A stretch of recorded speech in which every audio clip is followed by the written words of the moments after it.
5 points back of Coda CrossFit Ironview Allegiance for that 5th and final spot. Event number 3 presented by Rogue, event 4, TLC. And this is a waterfall style event with the male athletes starting with a true form runner. They're going to run 0.7 kilometers there. When the ladies are on, it's going to be 0.6. And then we'll move on to 10 ring muscle ups, which will free up the next athlete to jump on the true form runner. We're going to continue in that pattern down a 45-foot handstand walk. It needs to be unbroken, followed by 10 clean and jerks at 205 for the men, 145 for the ladies, and then another 45-foot unbroken handstand walk. You get it? Yeah. Don't go chasing. I do. Just making sure. Thank you for making that challenge. I know everybody was thinking it. Somebody had to say it. I made a couple really bad ones. I'm a dad now, so I have to make that joke, right? 700 meters on the true form runner for the first male athlete. Once he's off the runner and touches the rings, that's when the first female athlete can get onto the true form runner.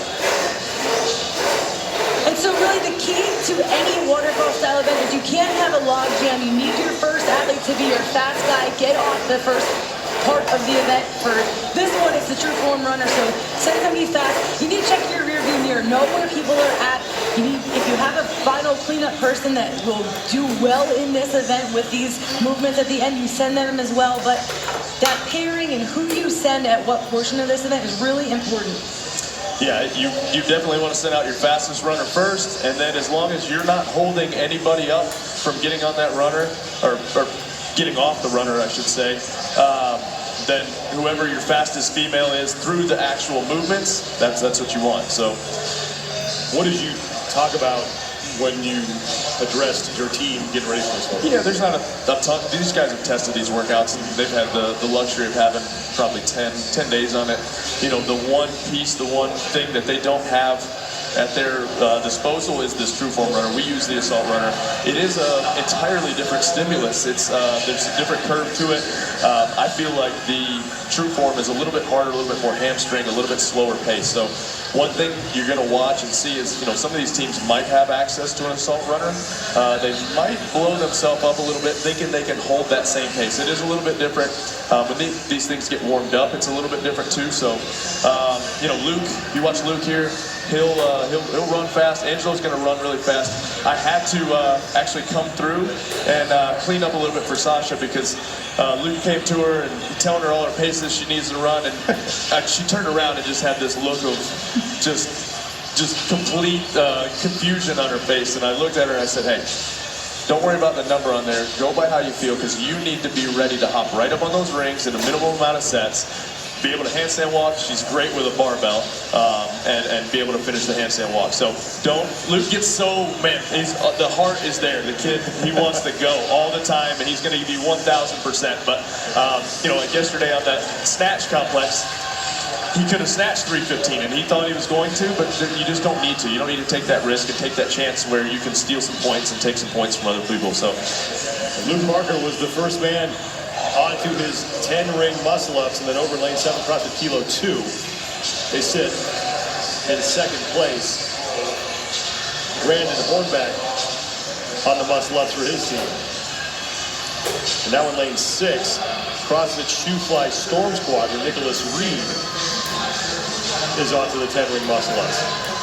Now the athlete behind the men right now cannot get onto the rings until the men are done with this portion of the event. So now it's the handstand walk, 45 feet unbroken, 10 clean and jerks at 205, and then another 45-foot unbroken handstand walk. Alexis Johnson on the true form runner for Mayhem Independence.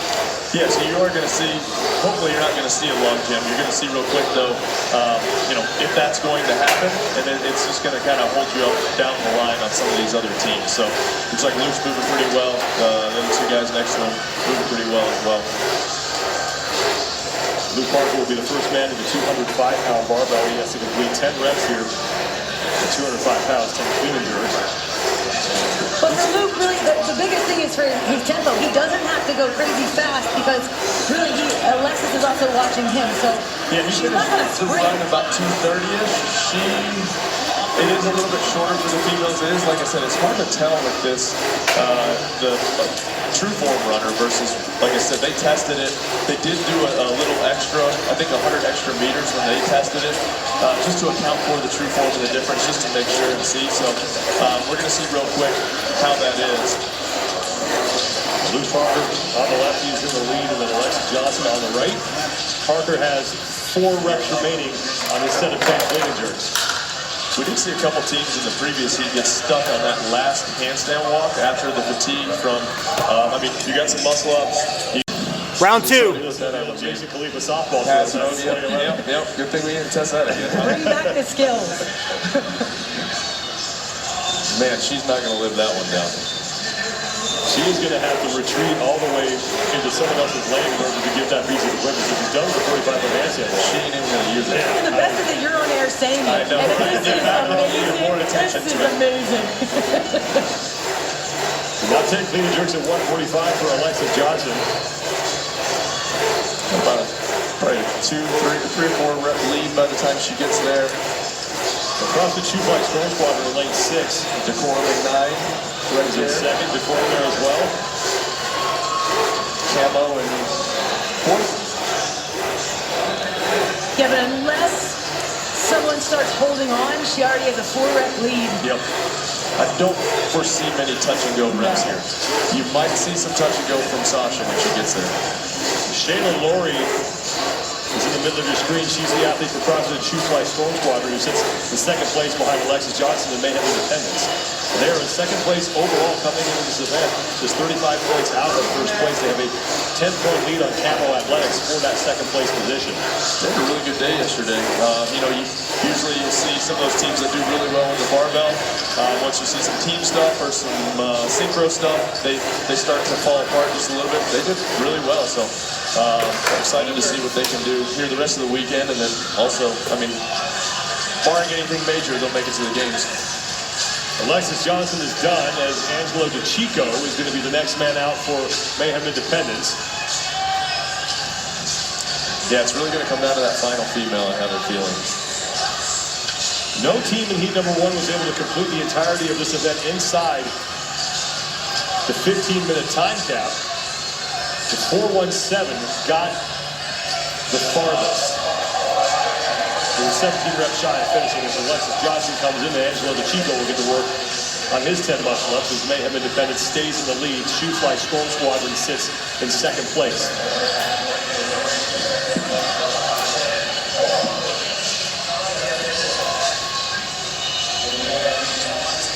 I feel like Alexis held that through the barbell, that little lead there, so Shoe Fly should be, we'll see. Angelo's swinging nicely on those rings, but these rings are, it's a weird distance or weird length on the strap. You know, we practice a lot of those long strap muscle-ups because everybody who knows, who has done a lot of muscle-ups, the strap length can completely change just the entirety of the movement. If you try to go too fast with those longer straps, you start swinging forward and backward and doing all this crazy stuff. So you saw Angelo there doing the muscle-ups that I was doing last week, where you're doing one muscle-up about 3 feet in front of the rig and one muscle-up 3 feet behind the rig. So we'll see if that plays into some of this too. You know, it's just different. You come to these things, you get so fired up, you hop up on those rings and you're ready to go, you think, and in practice you do a unbroken set of 12 and you come out here and it's just a completely different stimulus in that crowd, that energy, you're trying to control that. So you see some of that going on.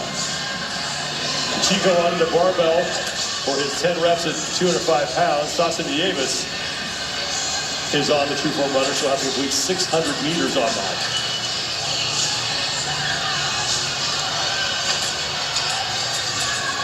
So Angelo will be about 7 reps in before Camo gets there.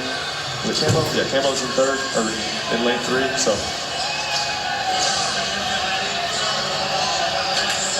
He's added on to Alexis's lead there. He got a nice little rest though when he was done, so. Joe Cates is the man in the bottom left-hand part of your screen. And I'm going to pat myself on the back. Good job. Trying to get that next well done. I have mixed those two up for 2 years now. There's a pain of podcast in existence, and I think I finally got it sorted. Somebody said that yesterday. They both walked by. They do some more Mayhem athlete stuff, and I forgot who it was. They said those two I can't tell them apart. So you're not the only. It's not fun.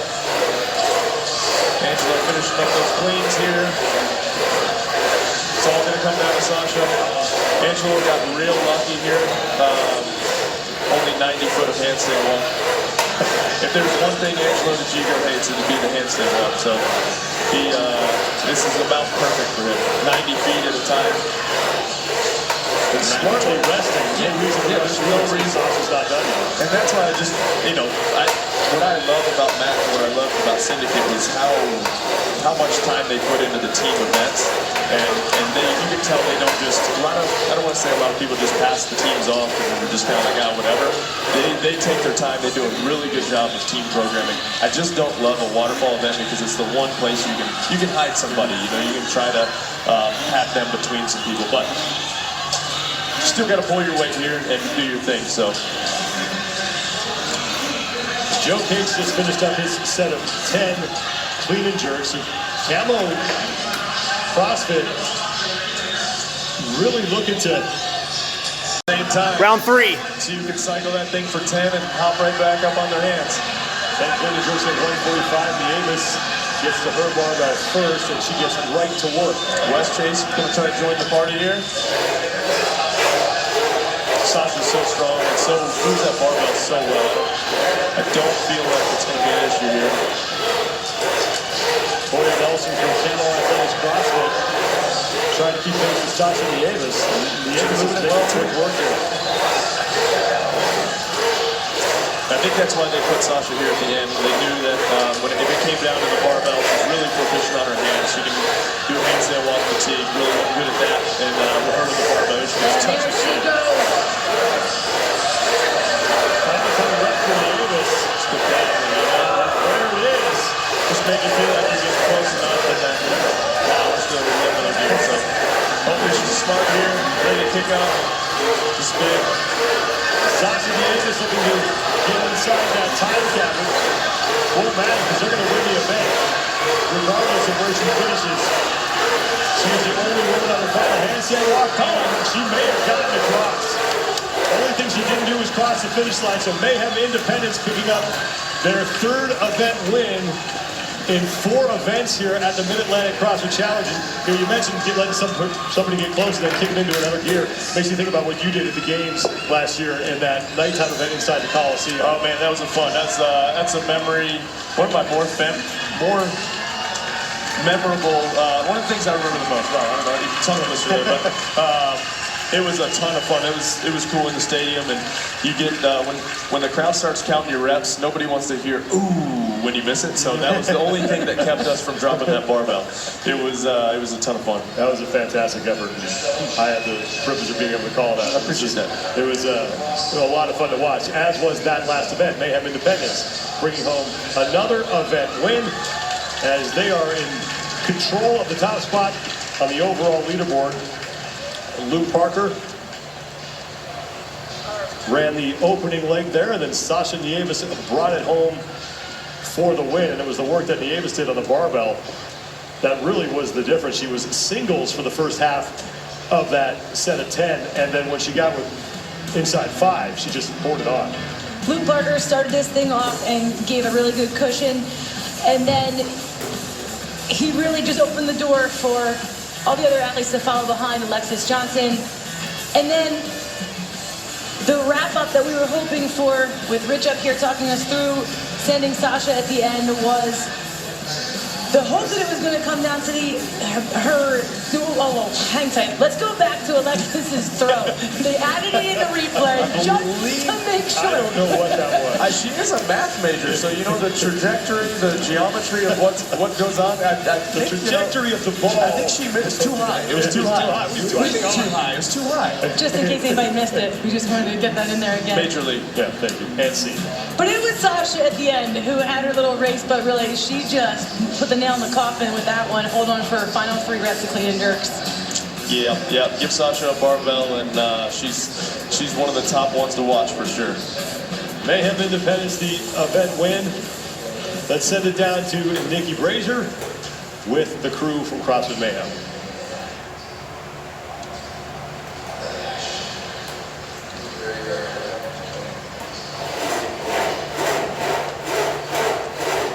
technical difficulties with Nikki's mic. We'll get those fixed and we'll get it back down for the interview.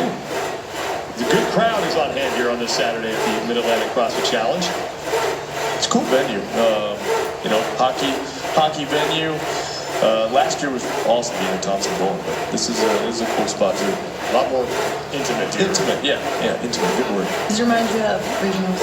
Yeah, you get a regional feel here, man. I like I said, the MAC, the people at MAC and Syndicate, you know, 12 Labors, they put on a great event in the last 2 years. I mean, it's in our backyard, so it's nice, but it just feels professional and fun. It's a good spot. Good programming. You guys were able to sweep all of the events last week. I mean, I kind of show up here on the way. That's it. To be able to do that and then use that momentum going into the game, what does that mean for you guys? Yeah, I think, you know, there's a ton to learn, and that's, you know, with Independence this weekend, you know, obviously I want them to win every event and do the best they can, but there's no question that they're going to qualify. So what they can learn out here with a little adversity outside of the barn, outside of the gym, wherever we're training, communication, somebody, you know, judging. And so what we learned last weekend is, you know, we work well as a team. Having Sam, it's just different. Chase did incredible last year. And, you know, Sam is obviously a really good addition. The kid is incredibly fit. And to just see how he worked under pressure and could still communicate. And our girls are, you know, well, a lot of the team competition comes down to how good your females are. And we have the best girls out there. So no question about it. Fun. We had a good time. It was cool to see. And you know, like you said, the ultimate goal is to win every event. And to actually do that is pretty cool. But I also said nobody cares once, you know, once it comes down to it. When the games is over, this is fun, but, you know, the games is what really matters. Yeah. Well, Rich, thanks so much. Lane number 8, Round followed 4. by lane number 1, Casey Wells. Closely followed by lane 9, Mary Helen Saunders. And the rest of the ladies joining in right behind her. First round of 30 wall balls. Everybody using that 10-foot target here this weekend.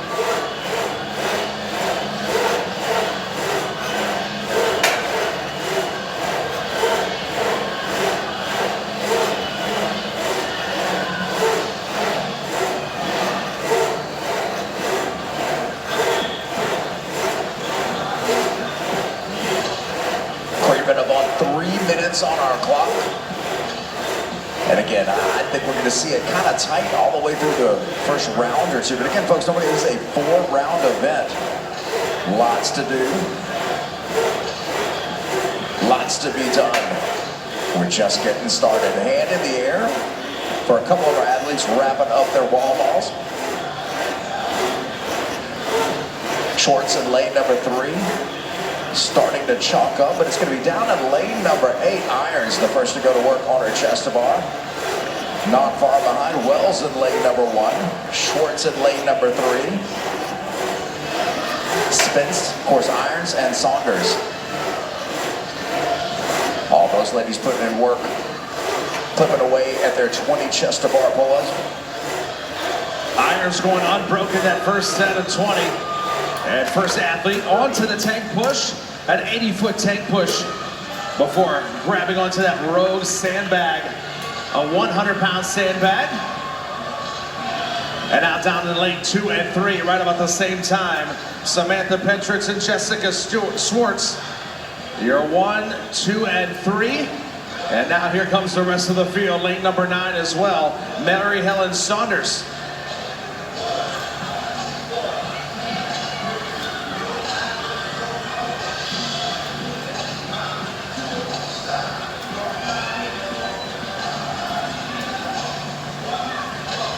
First athlete to the sandbags, looking for 10 sandbags to the shoulder.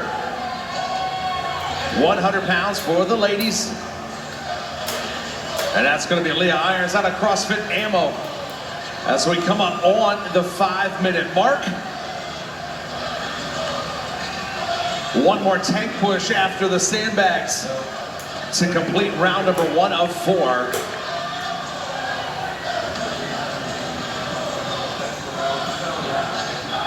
Just past 5 minutes on our clock. Again, a 4-round event. Our athletes are responsible for that tank. If you start to get out of your lane, you got to readjust, get that thing squared away. But just like that, Leah Irons back to the torque tank. for another 80-foot push. And if you can't see, inside the tank, we got a really heavy dumbbell right inside just to make it a little bit more heavier.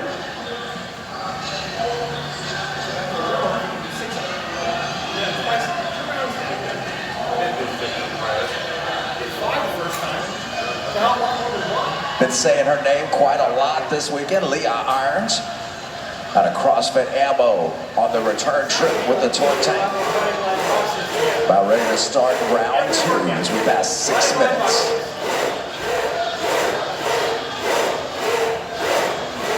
Your 2, 3, and 4 positions all within about 5 feet of each other. Slight advantage going to Spence in lane number 7. Out of CrossFit, I love it. As Irons mounts up on that true form runner, round number 2, 400 meters at the 6:25 marker.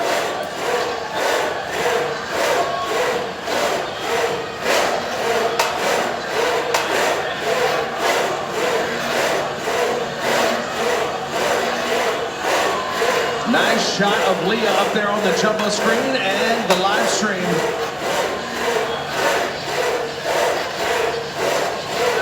Only 2 semifinal events this weekend around the world. And we know all eyes are here on the Mid-Atlantic CrossFit Challenge. One of your premier semifinal events.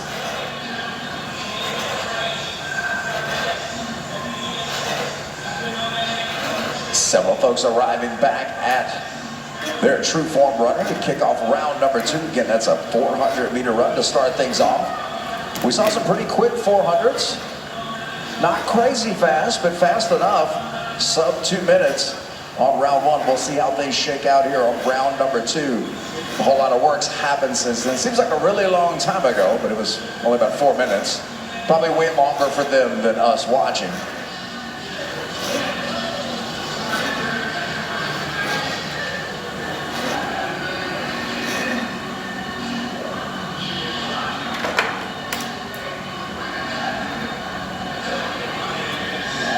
Round 5. Irons all in black in the center of that trio in the lead.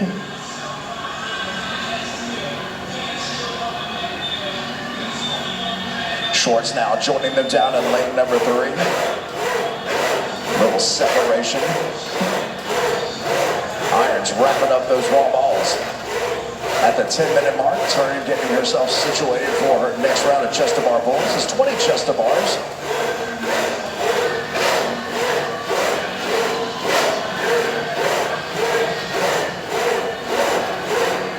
And of course, not just competing against the other ladies in this heat, there's additional heats of individual athletes coming up. So Irons wanted to put down a solid time. All of our athletes wanted to put down a solid time. Good showing on their last event of day 2 here at the MAC. Irons going unbroken again on that second set of 20 chest to bar pull-ups. Looking to maintain and extend that lead as she touches up for round number 2, another 80-foot tank push. On her way to those heavy sandbag to the shoulder.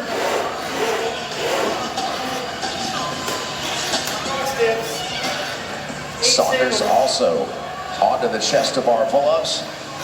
A couple lanes away, Spence. Gabrielle also starting her chest to bar pull-ups.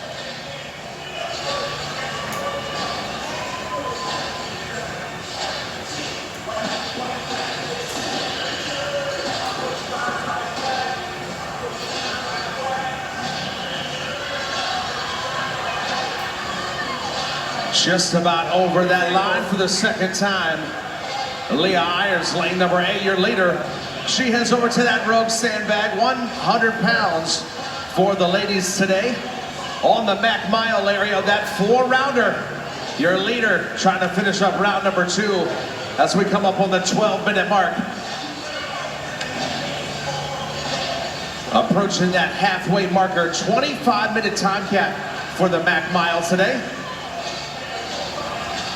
Got to close out our individual athletes with a nice grinder chipper, nice and long. We want to shake that leaderboard up. Who's going to dig in here for day number 2? Leah Irons working on that second set of 10 sandbags. Definitely been an interesting day score-wise, especially in our individual competition. Be interesting to see how this final event adds to that suspense here, as Mike refers to it. Moving day, Saturday, 12:30 on the time clock. Half our time gone, half our time remaining. 25-minute time gap for this event number 4, the Mac Mile. Leah Irons done with the second round of heavy sandbag to the shoulders, as Mary Helen Saunders and Gabrielle Spence joins her at the sandbags are 2 and 3. And opposite side of the floor, lane number 3, Jessica Schwartz, just a rep or 2 behind.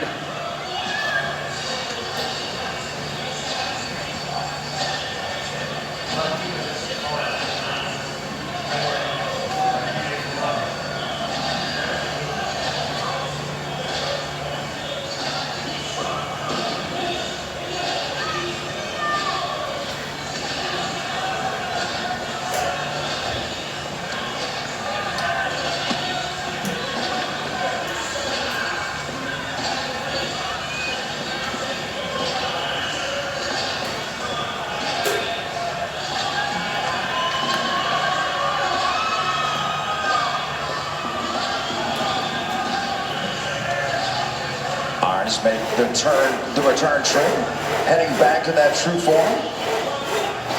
And again, folks, Torque Fitness, the official resistance sleds partner here at the MAC. Available for purchase, head over to Mid-Atlantic Challenge, MidAtlanticCrossFitChallenge.com for more information on the Torque Tank.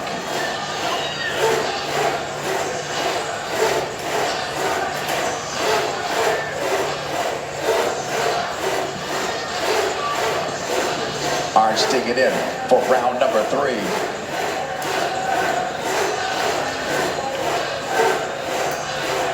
Saunders also making that return trip. Gonna park her Torque Tank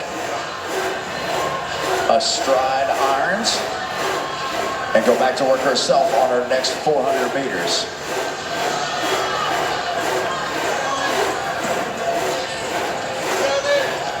Gabrielle Spence also arriving back here, 1, 2, and 3 in that order. Parking their Torque tanks all next to each other. And she'll head back to her true form to kick off her round 3 of 400 meters. Murillo also arriving back.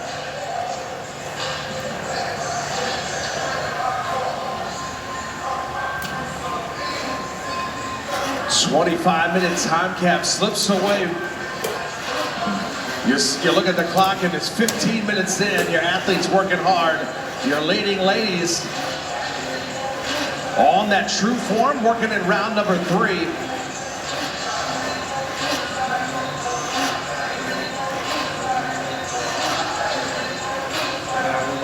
Hands up, lane number 8, trying to stay out in front, leading from start until now. Lane number 8, Leah Irons. Coming up on 16 minutes. Time slipping away like Mike. Massive Round 6.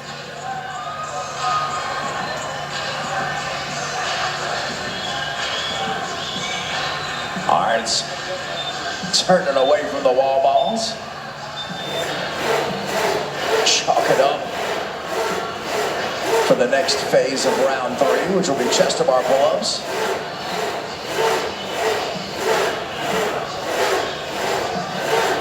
Irons unbroken in rounds 1 and 2. We'll see if she hangs on to the pull-up bar here in round number 3. She knows she's got some pressure. Right beside her in lane 7 and lane 9, as she breaks for a quick chalk break. Saunders in 9, Spence in lane number 7, and now lane number 3, Jessica Schwartz, maintaining that 1 through 4 all the way from the beginning. But Irons back up, 20 completed for round number 3. Back to the Torque tank. They should make quick work of those round 3 chest to bars. Again, very, very consistent all the way through as we pass, well, as we approach 19 minutes on the clock.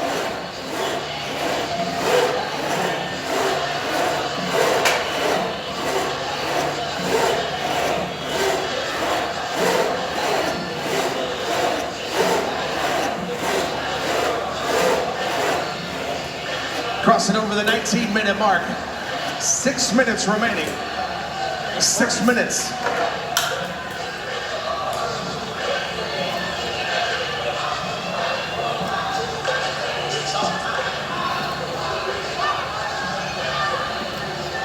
Irons completing another trek down the competition floor. Pushing that torque tank, she'll approach her rogue sandbag.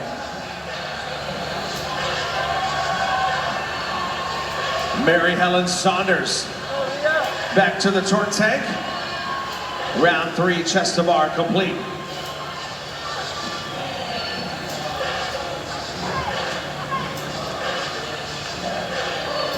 Gabrielle Spitz, CrossFit I Love It athlete.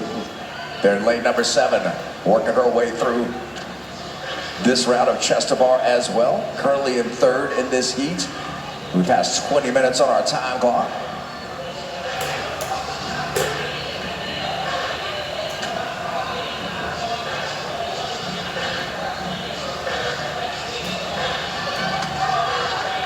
Crossing over the 20-minute mark. 20.5 minutes on the clock, just under 4.5 minutes remaining.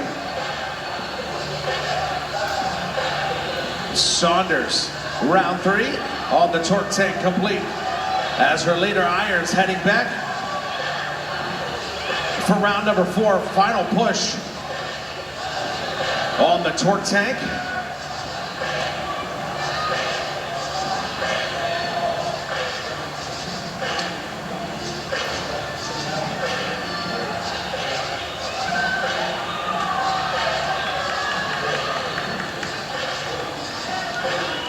Danielle Kearns working on round number 3 chest to bar.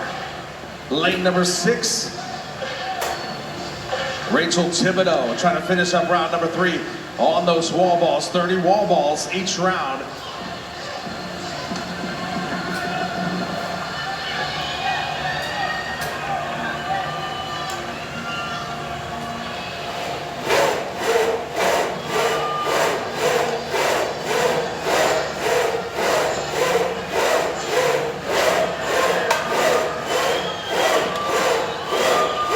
Made that return trip.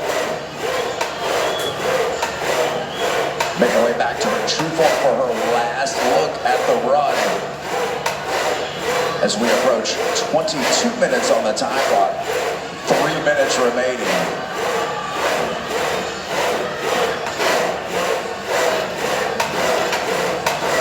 Saunders onto the tank push, heading back for round number 4.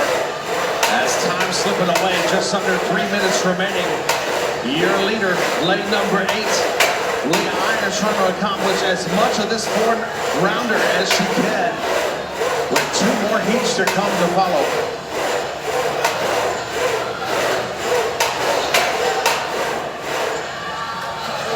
Murillo and Adcock synced up for chest to bars down in lane number 4 and 5. That's Murillo back to the torque tank.